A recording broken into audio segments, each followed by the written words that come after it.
Ouça o Agro, Gestão e Mercado, com Natália Fernandes, um podcast do Sistema CNA Senar. Olá, começa agora mais um episódio do podcast Ouça o Agro, Gestão e Mercado, seu podcast sobre mercados agropecuários e gestão de custos e riscos de preços em negócios rurais. No episódio de hoje nós vamos falar sobre as condições de clima que têm afetado o país e as atividades agrícolas e pecuárias. Eu sou a Natália Fernandes, coordenadora do Núcleo de Inteligência de Mercado da CNA, e vamos começar esse giro pelo Centro-Oeste.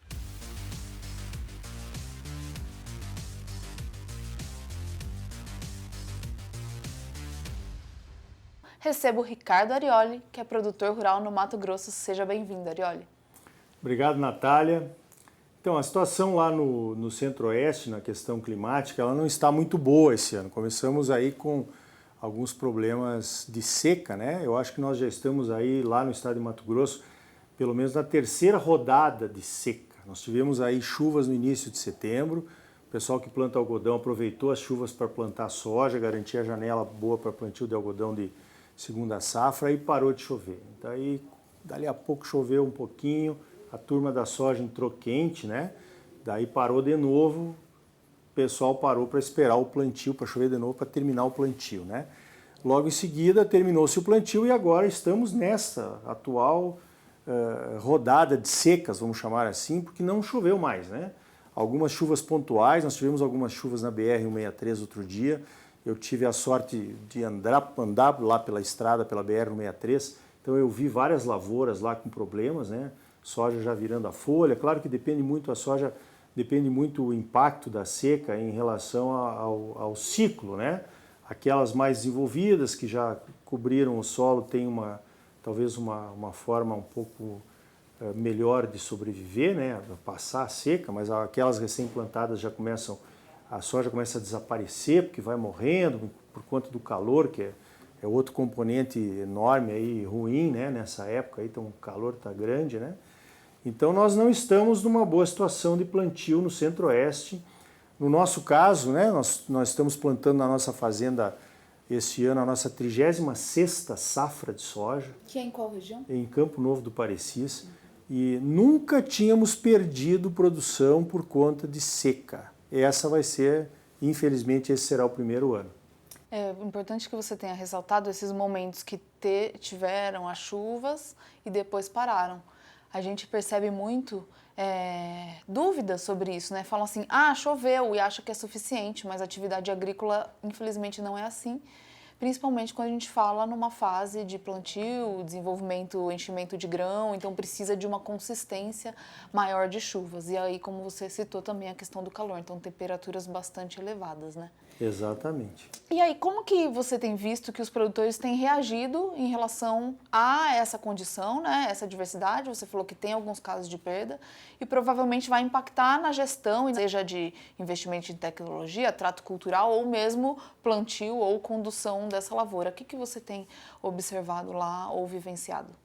Bom, essa questão aí do plantio, né? Voltando ao que você falou, é importante, o produtor ele tem um limite, né, de decisão. A decisão de plantio é em relação à umidade que ficou no solo, que tem que ser suficiente para a germinação da soja, né? Então ele tem que plantar, ele não pode esperar que haja uma umidade excedente, até porque a gente olha a época excelente de plantio, que já passou, né, no caso do Mato Grosso, e também nós estamos olhando para a segunda safra do milho, né, que já está impactada também, porque houve um atraso e infelizmente não tem mais como fazer. Agora o que tem que fazer? Choveu, ou ainda não choveu em algumas regiões. Quando chove você espera para avaliar se você vai ou não replantar uma determinada área. O replantio agora já está meio tarde, né?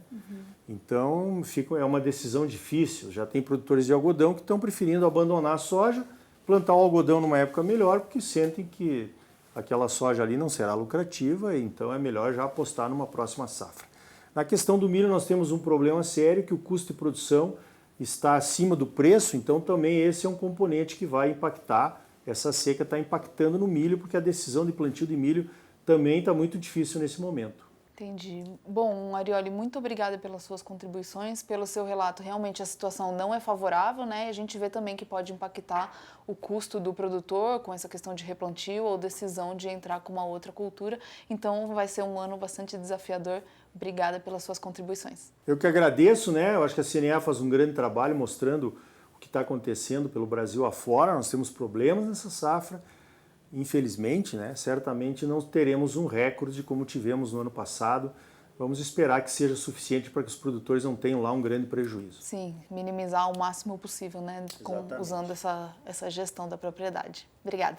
Então agora vamos para uma região que está sendo muito afetada pelo clima, que é a região norte.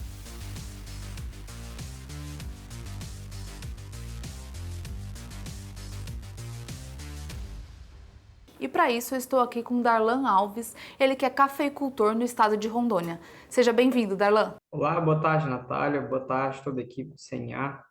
Estamos aqui em Rondônia, né, mais precisamente aqui em Cacoal, e nós observamos que os regimes hídricos dos últimos meses estão bem preocupantes, né? Nós observamos que nos últimos 20 anos, né, o regime hídrico aí tem uma média de 1.900 milímetros, e esse ano nós não chegamos nem próximo de 1.000, né? E isso aí faz com que a gente se preocupe um pouco com as águas, né? A gente observa que nossas lavouras estão sofrendo muito por falta de chuva, né? E também por excesso de temperatura, né? Em alta incidência luminosa. Nós vemos observando que essa safra 2024 está comprometida pelo fato de que está faltando água, né, para que a gente possa manter a nutrição das plantas, né, para que tenha a carga pendente dessa safra expandida, nutrida, e também a gente observa que a safra que vem também parece que vai ser um pouco comprometida, né, porque geralmente a gente trabalha na cafeicultura, né, fazendo a nutrição das plantas para as duas safras, né, e isso aí deixa a gente um pouco preocupado. E para quem não conhece muito as fases, né, da produção de café, no estado de Rondônia a produção é principalmente de café robusta e também café conilon, e agora é uma fase importante que houvesse chuva. Eu queria que você comentasse um pouco sobre essa questão do desenvolvimento após florada e enchimento do grãos e como que vocês têm observado na lavoura, o que está acontecendo com a planta, com o grão e com o desenvolvimento mesmo dos pés de café. Perfeito, Natália. Então, os cafés daqui do estado de Rondônia, né, são predominantemente os cafés robustas amazônicos, né, e aí eles têm diversas fases de desenvolvimento. Atualmente, nesse momento, é a fase de expansão dos frutos, né, que aí passa de chumbinho para a expansão e aí faz o desenvolvimento do fruto. Com a falta de água, compromete o desenvolvimento desses frutos. Nós temos observado também, né, que por ser um ano atípico de falta de chuva, alguns clones, alguns materiais genéticos estão mostrando mais sensíveis do que outros, né? E isso aí faz com que até mesmo o chumbinho, que é o resultado da florada, está secando e está sofrendo escaldaduras, né? E aí algumas plantas estão a gente fala assim um termo mais prático, né? Estão queimando mesmo as folhas, queimando as ramas produtivas e comprometendo toda a produtividade da safra que vem. Uma pena, né, Darlan? Porque a gente vem de anos já que a cafeicultura tem sofrido em algumas regiões. A região específica que produz esses robustas amazônicos é uma região bastante promissora, né, que tem se desenvolvido com a produção desses cafés, inclusive de qualidade, e agora muitos produtores enfrentando esse desafio. Então quero mais agradecer por trazer essa realidade para quem nos ouve aí e acompanha a situação das lavouras de diversas atividades agrícolas e também pecuária pelo Brasil. Muito obrigada pelas suas contribuições. Eu que agradeço. E ainda na região norte, saímos de Rondônia e vamos para o estado do Pará.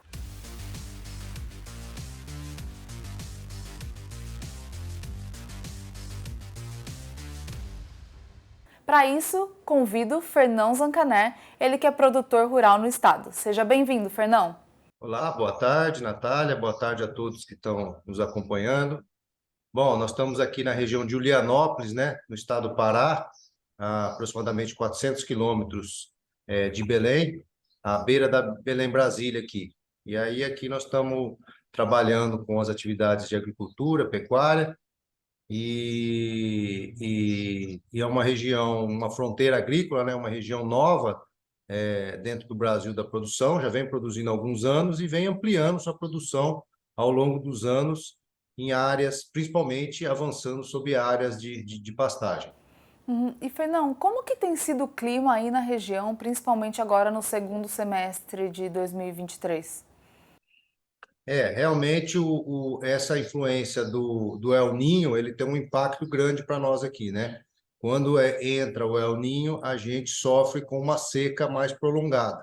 A região nossa é uma região um pouco de transição, então ela tem uma característica de ter um período seco bem definido aqui. Então, de julho a novembro, até o final de outubro, ali começo de novembro, realmente tem poucas chuvas.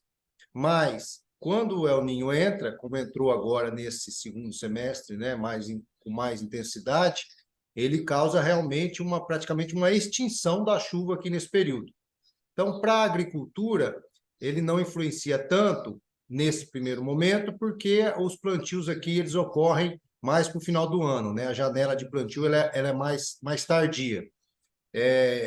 Se a chuva entrar agora, no mês de dezembro, não vai impactar tanto a parte de agricultura, mas a parte de pecuária impacta bastante, porque a estiagem atinge muito a área de pastagem no período da seca, né? E além da falta de chuvas, tem também ocorrido, como em outros casos, outras regiões, né? Um calor excessivo, temperaturas acima do normal. Além disso, eu já pergunto para você, quais os impactos que vocês têm sentido, especialmente por conta dessas adversidades na atividade de pecuária, como você relatou que tem impacto aí na pastagem, o que vocês já vêm observando dentro da propriedade de impactos negativos? Eu acho que em todo o Brasil teve esse fenômeno de aumento das temperaturas, né? Realmente foi um período bem quente, né? A gente verificou aqui que as temperaturas máximas estiveram bem acima da temperatura máxima média ao longo dos anos, né? E para a pecuária, essa estiagem, o principal problema é o suporte do gado na época da seca, né? Que por a pastagem não brotar, não ter umidade suficiente para ela brotar, o pecuarista tem que trabalhar com a reserva de forragem que ele fez da época das águas, né? E trabalhar com um custo maior na questão de suplementação aí de proteinados aí para poder o gado não perder peso nessa época de seca. E em alguns locais a gente observou também uma dificuldade de distribuição de água para os animais. Alguns locais que tiveram uma seca mais intensa nos cursos d'água, a gente verificou que tem alguns locais com problemas no acesso dos animais à água, e isso demanda para o produtor, às vezes, algum investimento extra para poder fornecer água para esses animais. Então, por isso que eu digo que a pecuária, nesse primeiro momento, ela acaba sendo mais impactada. A agricultura, ela começa a sentir agora o problema dessa estiagem se a chuva não vier agora no mês de novembro, no mês de dezembro, porque aí atrasa a janela de plantio e aí compromete significativamente a agricultura nesse segundo momento. Para você ter uma ideia, nós estamos aqui, se a gente pegar o período de junho a novembro, né, englobando o mês de novembro, assim, contando o mês de novembro completo, a gente tem uma média aqui de mais ou menos 300 milímetros nesse período, né? E esse ano nós tivemos só 75 milímetros e que ocorreram agora, na última semana. Então, realmente é uma diferença significativa de chuva nesse período. Condição bastante adversa, né? Comparando períodos com uma condição um pouco mais normal. No caso, o Laninha, que ocorreu em anos anteriores, não impacta tanto a região, então tinha uma condição um pouco mais próxima do normal, né? E agora, então, dá para ver que é significativo para o produtor, que, como você relatou, demanda uma habilidade melhor aí na parte da gestão, que ele tem que se preparar já para ter essa suplementação, e também um custo mais elevado para a atividade, que a gente deve ver os resultados também no decorrer aí dos próximos meses. Isso, o Laninha aqui para nós é exatamente o contrário. O Laninha, ele traz um volume de chuvas maior do que o normal. Então, ele é exatamente o contrário do El Ninho. A região nossa aqui é bem marcada por isso. El Ninho seca, Laninha é um volume acima de chuvas. Com relação ao produtor, é um fator preocupante, principalmente para o pecuarista, porque nós estamos numa fase de preços baixos, né? Então, o que acontece? O produtor já está com uma margem extremamente reduzida, quando não negativa, por causa das quedas dos preços. E quando ele tem que ter um investimento maior e uma despesa maior nessa época de seca, isso acaba impactando significativamente na rentabilidade do produtor. Sim, bom, Fernão, muito obrigada pelas suas contribuições, por trazer a realidade aí da região aqui no podcast Show Sua Agrogestão e Mercado. Obrigada pela sua participação e estar com a gente. Eu que agradeço o convite. Muito obrigado a todos. Agora, então, vamos para a região Nordeste, para um polo importante produtor de frutas.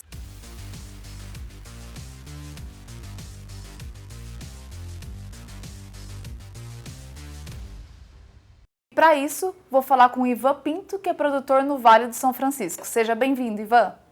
Oi, Natália, boa tarde. Muito obrigado pelo convite.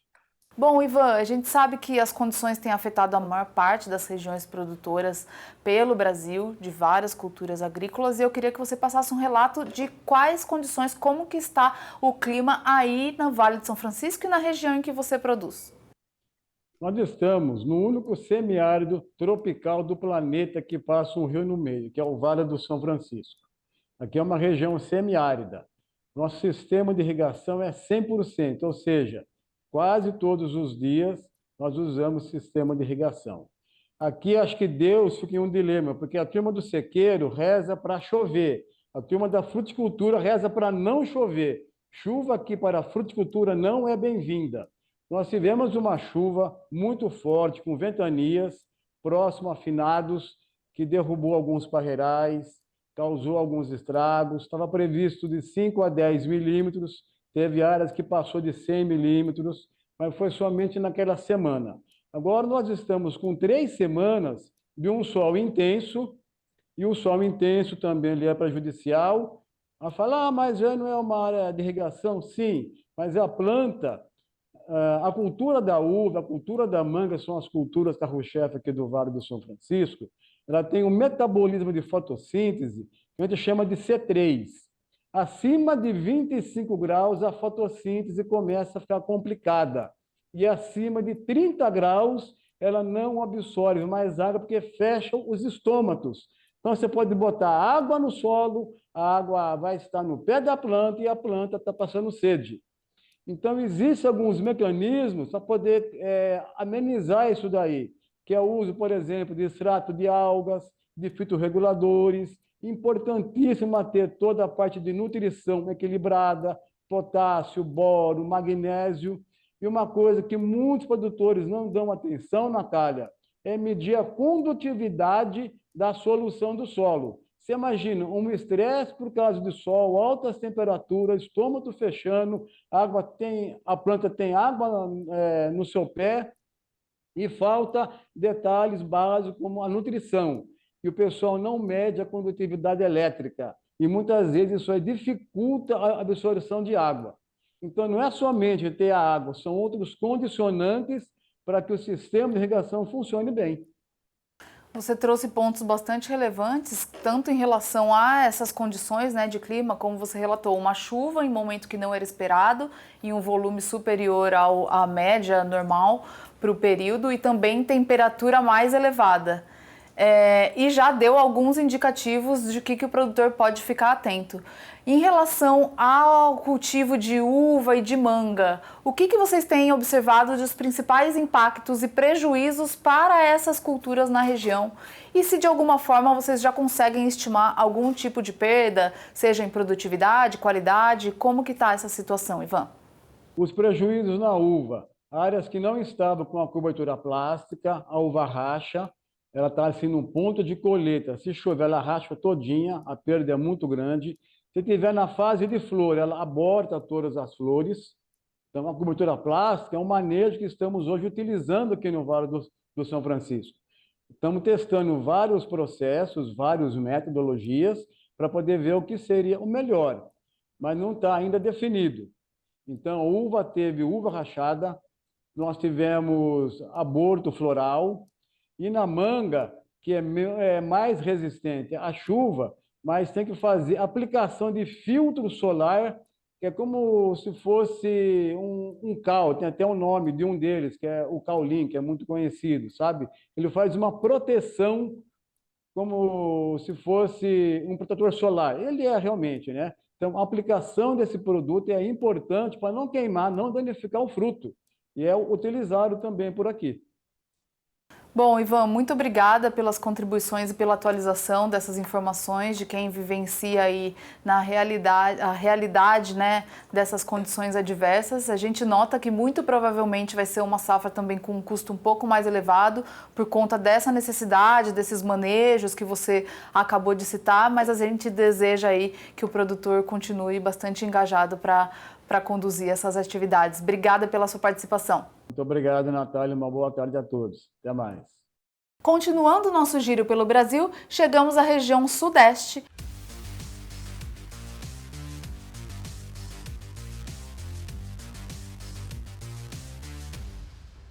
E para isso vamos falar com a produtora Lídia Meirelles, que produz café no estado de Minas Gerais, principal estado produtor dessa atividade. Seja muito bem-vinda, Lídia. Muito obrigada. Agradeço também o convite de vocês, da CNA. Natália, eu estou localizada na Chapada de Minas, que é a região do Nordeste de Minas, no Vale do Jequitinhonha. Sou produtora aqui e sou produtora no sul de Minas também. A nossa região aqui está muito afetada. Para você ter ideia, hoje, um pouquinho antes de chegar aqui, o meu carro estava marcando 37 graus. Normalmente, essa época do ano, a gente enfrenta aí 30, 31 graus. Aqui já é normal essa amplitude térmica aqui, nessa época. Aqui são dias quentes e noites frias, sabe? Só que esse ano realmente está muito impactante esse calor, porque a gente vê que está afetando muito. Nós tivemos uma chuva aqui em julho também, fora de época. Normalmente, em julho, aqui costuma ter uma chuvinha, uma garoa, vamos dizer assim, mas não no volume de água que teve. E agora, que é a hora da granação dos grãos, não tem, né, não está tendo a água. A nossa florada, vamos dizer assim, que nós tivemos uma florada há um mês, 2 meses atrás, ela praticamente já não tem mais condição de pegar, sabe? Os chumbinhos já estão caindo. E hoje, inclusive, foi muita coincidência que nós fizemos uma reunião aqui, porque eu estou como presidente do Instituto Café da Chapada de Minas. Nós fizemos uma reunião com a Emater, com a Secretaria de Agricultura, com a Defesa Civil, justamente para isso, para ver esses impactos que estão acontecendo aqui. Aqui é uma região de sequeiro, a gente já tem costume, né, com um pouquinho, principalmente o veranico em janeiro. Agora, novembro, sabe, Natália, para mim, novembro é um mês, assim, bem marcante, porque é o mês que meu filho nasceu. Então, todos os anos é ano de muita chuva em novembro. Só em 98 que eu vi alguma coisa parecida com o que a gente está vivendo aqui. Então, está uma situação muito preocupante. A gente sabe que é uma situação atípica, não costuma ser tão seco aqui, e realmente está todo mundo muito em alerta. E você comentou sobre essa chuva de julho, que de alguma forma pode ter comprometido também. Julho é o término, as regiões, algumas já terminaram de colher, mas ainda também é cedo para a florada, ela pode ter comprometido a produção, mas o principal fator tem sido essa falta de chuvas nesse momento aí da primavera, início da entrada de dezembro, que era para estar chovendo mais e contribuindo para o desenvolvimento, né, dessa florada em grãos e o enchimento do grão. E aí, como você relatou, casos de não ter pegado a florada e provavelmente essas lavouras ou essas árvores não vão produzir ou vão produzir muito menos. Os produtores aqui de café que plantam milho também, que eles já perderam 100% do milho plantado. Já não tem mais condição. E essa chuva que a gente teve, né, em julho, que não é tão significativa, acabou até atrapalhando um pouquinho a qualidade dos nossos cafés, porque esse ano a gente já não teve aquela qualidade maravilhosa que tivemos no ano passado. Então, a situação da cafeicultura aqui na Chapada de Minas está sendo bem preocupante mesmo. Essa condição adversa é desfavorável, né? Que no momento que não era para chover, porque você precisa de menos umidade, choveu, e agora quando precisava desse volume maior de precipitação, está sem, e aí não consegue desenvolver a safra. Muito provavelmente os produtores têm uma dificuldade até de mensurar, né, como que vai ser a produção do próximo ano. Já estamos chegando ao final, mas eu queria só que você compartilhasse essa visão. Como que o produtor, nos casos em que ainda os grãos estão se formando, consegue acompanhar de se está havendo mesmo um enchimento desse grão ou não, para que ele consiga estimar como que vai ser a produção dele, que vai ser colhida no meio de 2024? Hoje, nessa reunião que nós tivemos, tinha, né, vários produtores, e a conclusão que nós chegamos, inclusive técnicos, né, que fazem projetos de financiamento, a conclusão que nós chegamos que até a safra de 2025 já está afetada. Sabe, nós tivemos aí, vai afetar 24 e 25 também já está afetado. Não tem mais como reverter isso, não. Em 98, que eu te falei, que foi essa grande seca, no meu caso, a gente esperava um volume X de café e a gente só conseguiu colher 20% daquele volume esperado. E mais ou menos ainda não dá para estimar, mas a gente já está pensando aí numa quebra de 50%, 60% no caso da minha produção. Eu não posso falar da região porque a gente ainda não fez esse apanhado. Muito significativo, uma pena, né? A gente espera que hajam políticas públicas e apoio aí para essa situação em todo o país e para todas as atividades, e que o auxílio de tecnologias, práticas e manejos possam estar ao lado dos produtores para enfrentar esse desafio aí no decorrer das safras. Só para complementar, essa região nossa aqui da Chapada tem pequenos produtores, sabe, que investiram, porque o ano passado o café teve um bom preço, né? E eles investiram, esse ano o preço do café não foi tão bom, e ainda teve esse agravo aí da seca. Então, a minha preocupação, enquanto instituto, nem como produtora, é também a situação dos pequenos, sabe? Que eu acho que realmente as políticas públicas vão ter que olhar com um olhar mais carinhoso aqui. Sim, para tantos produtores. Obrigada, Lídia, pelas suas contribuições, por trazer essas informações para a gente aqui, atualizando um pouco da situação no Brasil. Até mais. Tchau, tchau. Então, seguindo pela nossa rodada pelo Brasil, chegamos à região sul.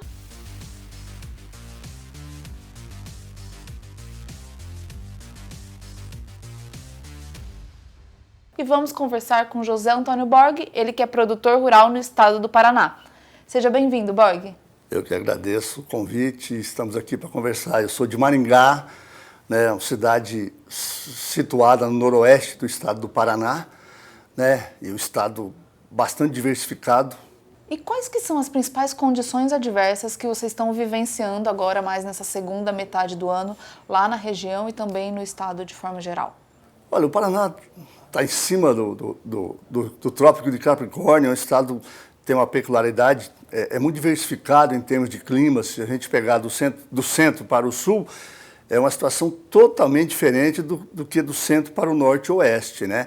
Em termos de variabilidade de culturas, de clima, de temperatura e época de plantio, olha, é bastante diversificado. Nós começamos a plantar soja lá no estado, que é um estado pequeno, começamos a plantar soja, por exemplo, em 10 de setembro, e em regiões do estado dá para ir até 31 de janeiro. É muito amplificado em função dessa variabilidade que o estado apresenta. E de condição adversa, a gente tem passado por esse momento difícil, né? E a gente sabe que em boa parte do estado tem chovido bastante, mas eu queria que você comentasse o que vocês têm vivenciado lá.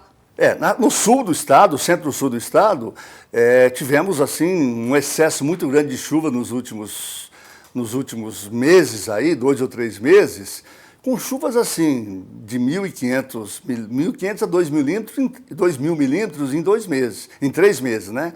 E já para o centro, o oeste e noroeste, norte, a chuva já foi bastante regrada. As culturas a soja principalmente, estão de boas para uma condição boa, mas ainda com um pouco de falta de chuva, falta de umidade para desenvolvimento geral da cultura. Em comparação a outros períodos, como Laninha, nos últimos anos o estado sofreu com uma seca, por exemplo, também em algumas regiões, né? E agora vivenciado essa diferença que você relatou. Mas esse volume de precipitação é muito grande mesmo, por mais que no Brasil a gente tenha uma variação. Mas para essa quantidade de meses é um volume grande. O que vocês já têm observado nas lavouras que têm sido sujeitas a essa condição? Então, é muita chuva, também dias mais nublados. O que vocês observam que já afetou ou pode afetar a produção? Bom, as culturas de inverno, trigo, cevada, o Paraná é um grande produtor de cevada e de trigo também, sofreram demais, porque essa chuva ocorreu principalmente na fase reprodutiva da lavoura e na fase de colheita. Então, tivemos problemas de perda de qualidade, perda de produção, germinação de trigo e de cevada na espiga. Isso aí trouxe um prejuízo muito grande. E aí, se a gente for para outras culturas, o HF, por exemplo, sofreu demais. Problemas de enchente no Centro-Sul, que é uma região que tem um relevo bem mais ondulado e tal. Então, tivemos muitas enchentes e realmente tragédias assim, com perdas de habitação. Ainda temos hoje famílias que não puderam voltar para as suas casas, né? Isso no Centro-Sul. No Noroeste estava faltando chuva até esses dias e tal. Ainda resta soja para plantar, né? Mas estamos vivendo essa situação. E isso lá na Laninha também aconteceu.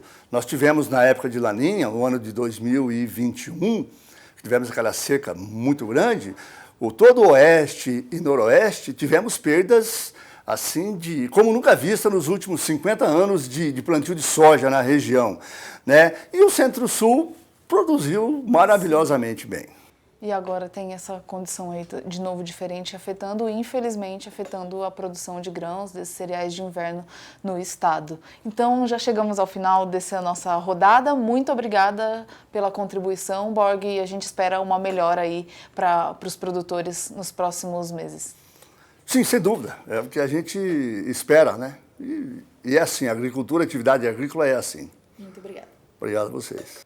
Continuamos então nossa viagem pelo sul do Brasil e agora vamos para o estado do Rio Grande do Sul.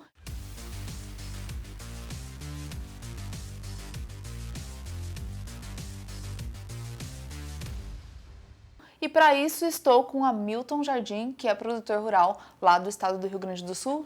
Seja bem-vindo, Hamilton. Muito obrigado, querido. Obrigado. Prazer estar com vocês para relatar essa situação dramática que o estado está vivendo. Praticamente todo o estado do Rio Grande do Sul, que já teve tragédias horrorosas, principalmente no Vale do Taquari, e que agora, desde setembro em diante, enfrenta esse excesso de chuvas absurdas que impactam nas lavouras de inverno, que estão praticamente finalizadas, a colheita ou sendo finalizadas, e inclusive na implantação das próximas lavouras de verão. Então nós estamos aí numa situação dramática, numa catástrofe, claro que não tão grande quanto aqueles que perderam seus entes familiares naquela região ali do Taquari, com quem nos solidarizamos, mas, sem sombra de dúvidas, com um impacto muito grande na nossa receita, na nossa perspectiva, porque o Rio Grande do Sul vinha de 4 safras, melhor dizendo, 3 safras frustradas de verão. O ano passado tivemos uma safra tremendamente prejudicada na sua produtividade, safra de verão, milho e soja, com custos altos, preços baixos. Apostamos na cultura do trigo, que nos levou o ano passado a excelentes resultados financeiros e que agora, infelizmente, se transforma também num déficit absurdo que também vamos ter que absorver. Então é lamentável, mas com produtores rurais que temos uma indústria a céu aberto, temos que ser resistentes, temos que ser resilientes e continuar trabalhando para que dias melhores aconteçam. E o que você tem observado lá de tomada de decisão do produtor frente a essas condições? Você relatou, né, safras anteriores, até que a gente estava sob efeito do Laninha, e aí uma condição também desfavorável para as culturas e algumas perdas, e agora esse excesso de chuva afetando drasticamente a região. E aí o produtor tem feito o que diante dessa situação? A gente sabe que outros estados estão fazendo replantio, né, da safra de verão, não é o caso do Sul, mas como que o produtor fica na decisão de qual cultura ele vai conduzir no verão, ou como ele vai assumir essas perdas? Bom, o produtor está muito preocupado porque, veja bem, nós estamos plantando lavouras com um seguro agrícola que nos traz pouca segurança. O Proagro nos traz uma cobertura muito pequena, por mais que ele cubra a qualidade, ele infelizmente não nos contempla com tudo aquilo que gostaríamos. O seguro com uma produtividade muito baixa, produtividade garantida. E o que nós temos que fazer? Nós temos que solicitar, logicamente, e assim estamos fazendo, para os sindicatos rurais, para as federações, para a própria CNA, no sentido de que nos apoiem nesse momento e que a gente busque um processo de encontrar um ponto de convergência para que estes programas de mitigação de risco não sejam um programa que é só custo, que ele também traga um benefício. Agora, o produtor rural gaúcho só tem uma coisa a fazer: continuar investindo, porque as culturas que temos são essas. Nós temos um leque de opções no inverno, mas no verão só temos o quê? Principalmente das grandes culturas. Nós temos soja e milho, ou milho e soja, né? E, logicamente, no inverno, as culturas de trigo, cevada, canola, triticale, aveia branca, aveia preta, que melhoram o nosso sistema. É isso que nós temos que fazer, estamos buscando. Agora, realmente, a nossa situação é muito difícil, é muito dramática, e esperamos que o governo seja sensível para com as reivindicações que certamente já estão acontecendo, para que a gente, como grande produtor de alimentos, continue fazendo aquilo que sabe: gerar emprego, gerar renda e persistir numa atividade que é o que tem levado o Brasil a esse conforto de caixa e que nos leva aí a um grande cenário de oportunidades. É isso que temos que fazer e torcer por dias melhores. Sim, até porque as previsões ainda indicam uma continuidade desses efeitos adversos, então a gente não tem uma expectativa de melhora tão rápida para o produtor. De maneira nenhuma, não temos. Então, Hamilton, quero agradecer a sua participação, sua contribuição, trazer essas atualizações aqui no podcast O Seu Agro é muito relevante para todos que nos ouvem. Desejamos que realmente aí o produtor consiga superar esses desafios e, como você também bem disse, provavelmente será uma safra de custos elevados em relação ao que o produtor está, como ele está tendo perdas, né? Ele vai ter uma margem comprometida. Então, uma dificuldade muito grande para o produtor passar por esse ano. Muito obrigada pela sua contribuição. Mas vamos passar, com certeza. Então, após ouvir sobre os impactos na agricultura no estado do Rio Grande do Sul, vamos ouvir a versão de um pecuarista que também está sendo afetado pelo clima.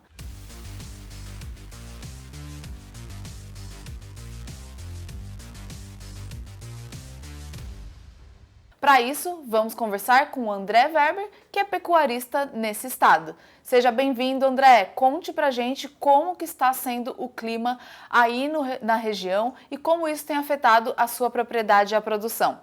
Aqui na minha região, fui fortemente impactado pelas chuvas. Faz uns 10 dias atrás, teve uma precipitação muito alta, nunca vista na minha região. E aqui na minha propriedade desceu uma encosta de morro e entrou, atingiu as granjas de frango. Produzo frango e praticamente 1/3 da granja eu vou ter que desmontar ela e esquecer, porque o morro está muito íngreme, pode descer mais, né? E isso aí vai me impactar forte, praticamente 1/3 da produção que eu não vou mais ter, né? E no caso, tenho financiamentos a pagar, só que 1/3 da receita eu não vou mais ter. Vamos dizer, se eu tinha algum lucrozinho, não tenho mais, né? Vamos dizer, o restante vai ser, se conseguir pagar, paga, mas vai ser difícil. Uma situação muito complicada, né, André? Você comentou que produz frango. Qual região que você está? Eu também queria que você trouxesse se foi realmente esse acontecimento recente só que impactou, ou se já tinha algum outro que vinha de meses atrás que estava afetando de alguma forma a produção. Aqui foi recente, como eu falei, 10 dias atrás, aconteceu aqui a região de Carlos Barbosa, Serra Gaúcha. Vamos dizer assim, a 100 quilômetros de Gramado, que também desmoronou um prédio, né? Aqui A chuva foi uma precipitação nunca vista. Naquela noite, para ter uma ideia, passei a noite em claros avaliando a propriedade. E até de manhã cedo, no outro dia de manhã, não tinha descido nada ainda. Depois, quando eu cheguei na granja para dar os afazeres do dia, né? Daí que eu vi o que tinha acontecido. É uma situação muito complicada, né? O estado, a gente já ouviu também um produtor aí do estado do Rio Grande do Sul com atividades de agricultura, de grãos, de cereais de inverno bastante impactadas. O El Niño traz essa precipitação em volumes acima do normal e aí tem previsões até para os próximos meses ainda de uma precipitação elevada, então que traz um risco e um ponto de atenção ainda para produtores, como no seu caso, e que estão aí na região.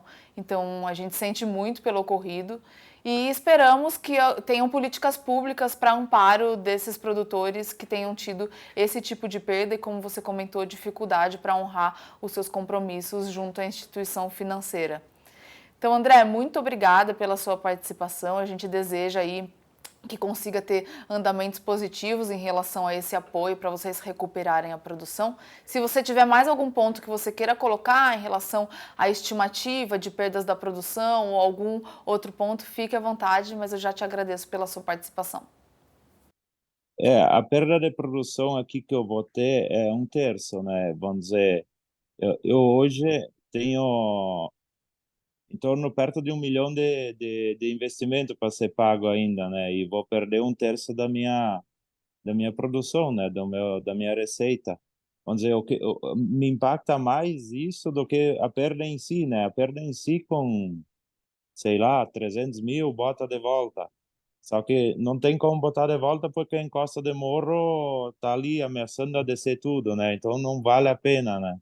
Então é uma situação difícil que eu vou ter que ver como é que eu saio dessa, né? Ainda tem a chuva que vem pela frente, como você disse, não daria nem para recuperar esse galpão e essa área ainda, né? Porque ela ainda está numa região que sofreu com esse abalamento. Poderia gastar esse valor, colocar de volta, mas poderá vier mais uma dessa, leva de novo. Então eu fico até sem saber o que fazer, né? Esperar o El Niño passar e ver o que dá para fazer, né? Tá certo. Bom, André, muito obrigada pela sua contribuição e por compartilhar com outros produtores e com o país, né, com consumidores, a realidade tão difícil que tem passado a agricultura e a pecuária aí na região. Obrigada mais uma vez. Eu que agradeço o espaço. Depois desse giro pelo Brasil, conhecendo a realidade do produtor, chegamos ao final de mais um episódio do podcast Ouço Agro, Gestão e Mercado. E se você é um produtor ou uma produtora rural que também foi afetado pelo clima, deixe seu comentário aqui embaixo que a CNA pretende atuar em defesa de seu interesse. Muito obrigada pela audiência e nos vemos no próximo episódio. Tchau, tchau! Ouça o Agro, Gestão e Mercado, com Natália Fernandes, um podcast do Sistema CNA Senar.